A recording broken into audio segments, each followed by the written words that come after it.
조이보이와 임은 한때 함께 루나리아에 맞서 싸웠을지도 모릅니다.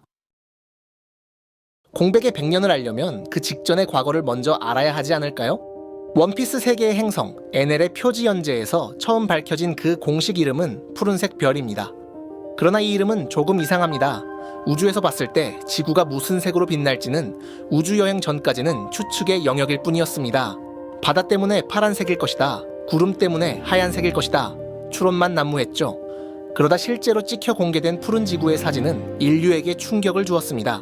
그제야 우리는 이 별이 푸르다는 걸 실감하게 된 겁니다. 이처럼 현대의 우리조차 지구를 푸른 행성으로 제대로 인식하게 된 건 우주에서 직접 관측이 가능해진 이유입니다. 땅에 사는 인류에겐 이 행성이 실제 무슨 색일지에 대한 경험이나 합의가 없었던 것이죠. 그러나 원피스 세계에 푸른색 별이라는 이름은 마치 빤히 우주에서 내려다보며 붙인 것만 같습니다. 세계관을 세세하게 짜는 오다 선생님이 이런 걸 놓쳤을까 싶죠. 그러나 이런 사소한 문제에 대한 해답도 제 이론 어딘가엔 있습니다. 바로 제2세계 설명이 시작되는 장소, 달에 말이죠. 제2전 영상에서 미래의 지구, 제1세계의 멸망 때문에 달로 대피했던 민족들이 있었습니다. 표지 연재를 보면 이들은 훗날 자원이 부족해지자 풍선을 타고 다시 지구로 내려오죠. NL이나 작은 로봇들도 고작 프로펠러 달린 배나 풍선을 이용해 달로 이동하는데요. 과학적이지 않으니 다들 만화적 허용으로 인식했을 겁니다. 하지만 저는 오히려 거꾸로 여기에 우리가 모르는 일 세계의 첨단 기술, 예컨대 테라포밍 기술을 이용해 만든 대기의 통로 같은 게 있었을 수도 있다고 봅니다. 어쩌면 이것이 할리에 나오는 허무의 맴도는 숨결인지도 모르죠. 물론 이 할리 문구는 멸망 후 맥동하는 생명들을 의미하기도 할 겁니다. 어쨌든 여기서 더 중요한 것은 그들이 달에서 지구를 내려다봤다 라는 사실입니다. 이러면 아까 제가 제시한 푸른색 별이란 단어와 할리의 어퍼의 뱀이라는 단어의 기원이 모두 쉽게 설명되거든요. 푸른색 별은 달에서 보기에는 너무나 당연한 이름이고, 달에서 본 레드라인 융기는 마치 그 푸른 별을 휘감은 멸망의 거대한 붉은 뱀처럼 보였을 것이기 때문이죠. 앞서 말했듯 달에 살던 민족들은 후에 자원 부족에 시달리다가 푸른색 별로 돌아갑니다. 저는 이걸 피난민들이 화산성 겨울이 진정되고 1세계가 안정될 때까지 버티다 돌아간 것이라고 보죠. 아마 그때쯤 어인섬으로 피난했던 민족들도 다시 바다 위로 나가 대륙에 재정착했을 겁니다. 이 세계의 시작인 것이죠. 이때 마찬가지로 달에서 땅으로 내려간 루나리아는 우주 개척용 강화 인간이라는 그들의 강인함을 무기 삼아 행성의 지배자로 군림합니다. 달의 추운 지역에서도 살아남을 수 있도록 불을 뿜게 개조되고, 엄청난 내구력과 속도 또한 지닌 그들은 푸른 별에선 거의 불사신이었을 테니까요. 여태껏 원피스 속 등장한 날개 단 사람들을 모두 달의 민족이라고 가정한다면, 샨디아는 청해에 비르카가 백해에 정착하는 동안 루나리아족은 레드라인 위에 자리를 잡았겠죠. 이렇게 흰 수염이 말한 레드라인 위에 살며 신이라 불렸다는 고대 종족 루나리아, 즉 달사람에 대한 떡밥이 풀리게 되는 것입니다. 심지어 NL은 페어리바스, 즉 달을 신들이 온 곳으로 알고 있습니다. 이것이 루나리아가 달에서 왔다는 걸 이야기하는 거라면 아귀가 맞죠. 또한 하늘섬 사람들은 흙이나 땅을 바스라고 부르는데, 이는 영어로 너무 명백히 브이어스처럼 보입니다. 이는 어쩌면 두 번째 지구, 즉 달 식민지를 뜻하는 단어였을지도 모르죠. V는 손가락으로 숫자 2이니까요. 다시 할리로 돌아가 이쯤에서 태양의 나무는 소원을 들어주는 능력으로 본격적으로 악마의 열매를 생산하게 되었을 수도 있습니다. 숲의 신은 악마를 내리셨다라는 할리 문구를 그렇게 해석한다면요, 열매는 주로 나무에서 나니 악마의 열매를 내는 나무도 있는 게 아니냐는 추측은 예전부터 있었고, 작품 내 그 후보가 될 만한 전설적인 나무는 아직까진 태양의 나무 이브 정도뿐이니까요.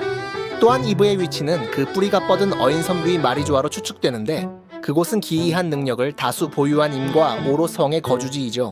심지어 그냥 재미로 노예에게 열매를 먹이거나 게임 상품으로 전설급 열매를 2개나 거는 등 천룡인들은 악마의 열매와 이상할 정도로 자주 얽힙니다. 만일 이 세계 초기 레드라인 위 루나리아족 또한 태양의 나무 이브와 거기서 나오는 악마의 열매를 독점했다면, 애초에 신체 스펙 자체가 무적에 가까운 그들이 신으로 불리게 된 건 어쩌면 당연한 일이었을 겁니다. 이 세계의 천룡인이었던 거죠. 저는 이들이 엘바프 낙서에선 이 새의 날개를 가진 용어로 표현되었을 수 있다고 봅니다. 왜냐하면 이 악마 혹은 용의 날개는 조금 독특하거든요. 파충류가 아닌 마치 새 같은 날개를 가졌죠. 의미심장하게도 원피스 세계관에서 새의 날개를 갖고 불을 뿜는 종족은 여태껏 루나리아 하나뿐입니다. 악마의 열매 이야기가 나온 김에 그 작동 원리 또한 해석을 시도해 보겠습니다.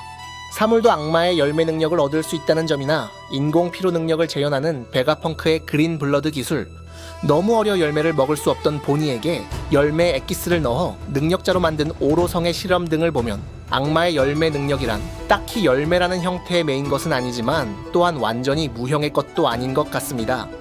제 가설에 맞춰보자면 그 능력의 근원은 1세계의 소원을 이루어주는 기술이죠.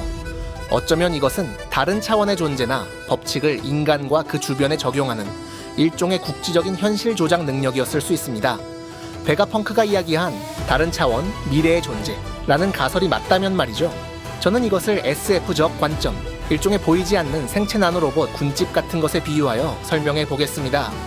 이 나노봇 클라우드가 능력자의 혈통인자, 즉 DNA에 깃들어 세포 자체를 다른 차원의 존재로 변화시킨다는 거죠.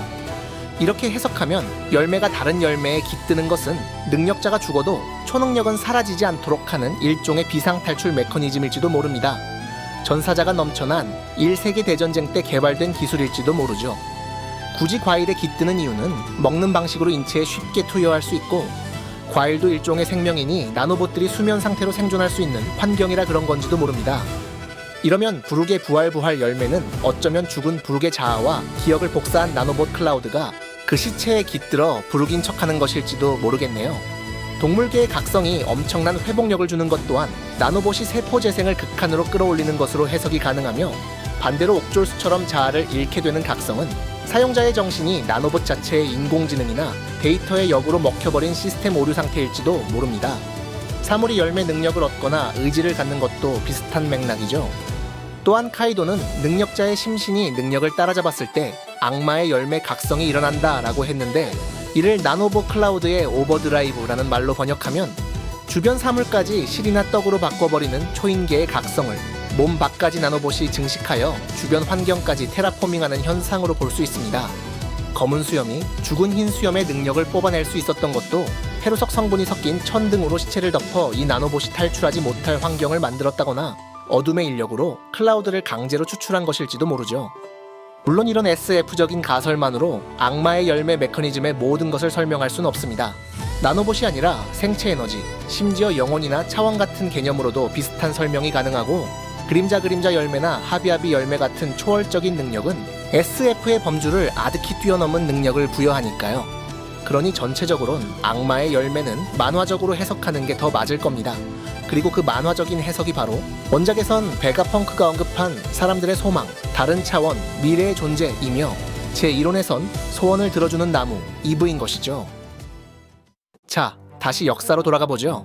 레드라인 위에서 루나리아족이 신으로 군림하던 이 세계, 아마도 1세계의 기술을 보존한 베가펑크조차 재현 불가능한 수준의 기술을 가진 고대 왕국이 등장합니다. 어인섬이나 페어리바스와는 또 다른 생존자들일지도 모르죠. 그리고 이 시점에 여러분이 그렇게도 궁금해하시는 조이보이, 데비 존스 이미 등장합니다. 우리는 베가펑크의 언급을 통해 공백의 100년 동안 임의 세력과 조이보이 세력이 서로 전쟁을 한 건 이미 대강합니다. 하지만 임은 정황상 처음부터 신은 아니었을 겁니다. 그 시점엔 루나리아가 이미 레드라인 위에 신으로 군림하고 있는 상황이니까요. 게다가 100년이란 시간은 하나의 전쟁만 있었다기엔 조금 깁니다. 만일 그 시기에 큰 전쟁이 2번 있었다고 가정하면 어떨까요? 그 첫 번째 전쟁은 조이보이, 데비 존스, 임의 연합군이 이 세계의 신이자 악마인 루나리아족과 싸운 전쟁일지도 모릅니다. 마치 삼국지에서 동탁에 대항한 유비, 조조, 송견의 연합군처럼요. 혹은 연합까진 아니었어도 세 세력이 루나리아라는 공통의 적에 대항했을 가능성은 충분하죠. 이러면 루나리아족을 멸종시키려는 세계 정부에 집요할 정도의 박해도 어느 정도 말이 됩니다. 그저 희귀종 사냥이 아닌 악랄했던 옛 신에 대한 체제적 증오이자 복수였던 거죠. 또한 D가 신의 천적이라 불린 이유도 이 부분에서 실마리가 보입니다. 루나리아족을 끌어내릴 때 D의 강함을 임 세력, 즉 천룡인의 조상들은 목격했을 수밖에 없고, 이후 베가펑크가 언급한 두 세력 간의 전면전에서도 마찬가지로 절실히 느꼈을 테니까요. 그 강함 그리고 자유를 향한 의지는 천룡인들에게 엄청난 인상을 남겼을 겁니다. 신과 2번이나 대적했던 사람들, 이로써 D는 신의 천적이라 불리게 됐겠죠. 그 전쟁의 자세한 내막은 아직 알 수 없습니다. 에메트와 즈니샤, 네펠타리디 릴리가 그 거대한 소용돌이에 어떻게 휘말렸는지도요. 하지만 어쨌든 결국 태양의 나무 이불을 지배하게 된 것은 임일 겁니다. 이분은 마리조아 근처에 있기 때문이죠. 게다가 이 나무의 힘은 생명을 대가로 소원을 이뤄주는 것이란 게 우리의 가설. 이는 이미 현재 보여주는 오로성에게서 불사를 걷어가 해골로 만들어버리거나 수명 대신 힘을 주는 악마 계약이란 능력. 거기에 아직 악마의 열매라고 언급되지 않은 오로성이나 신의 기사단의 여러 초능력의 기원이나 정체일 수 있습니다. 그리고 그게 바로 마리조아의 국보인지도 모르죠. 도플라밍고의 언급에 따르면 그 국보는 존재 자체만으로도 세계를 뒤흔들 정도이며 수술수술 열매로 불사가 되면 그 국보를 통해 세계의 실권을 잡을 수 있습니다. 그 정체가 만일 소원을 들어주는 나무, 이브라면요. 불로 수술이 필요한 이유가 대가로 바칠 수명이 무한해지기 때문이라면요. 제겐 꽤 합리적으로 들립니다. 공백의 100년, 그것은 어쩌면 이브를 중심에 두고 벌어진 거대한 두전쟁. 이로 인해 베가펑크가 확언했듯 해수면은 200m나 올라갔습니다. 결국 임은 태양의 나무를 독점했고 끌어내려진 루나리아족 대신 레드라인 위엔 천룡인들이 창조주라는 이름으로 살게 되었죠. 스스로 세계의 왕임을 주창했던 데비 디 존스는 어떠한 약속을 남기고 사라졌고 조이보이는 포네그리프를 제작하였습니다. 그는 거기에 어인섬과의 약속을 지키지 못해 미안하다는 사과문과 고대 병기를 숨겨둔 위치를 남겼죠. 이것이 아직도 다 밝혀지지 않은 100년간의 지워진 역사입니다. 그렇다면 여기서 의문이 하나 생깁니다. 조이보이는 아마도 착한 편이었을 텐데 왜 그 위험한 고대 병기를 숨겨놓고 그 위치를 포네그리프로 알려줬을까요? 그리고 대체 무슨 약속을 못 지켜서 사과를 한 걸까요? 이 질문을 해결하려면 우리는 진정으로 중요한 거대한 의문들, 바로 루피의 꿈과 조이보이의 계획에 관해 설명해야 합니다. 그리고 그 이야기는 다음 영상에서 해야겠습니다.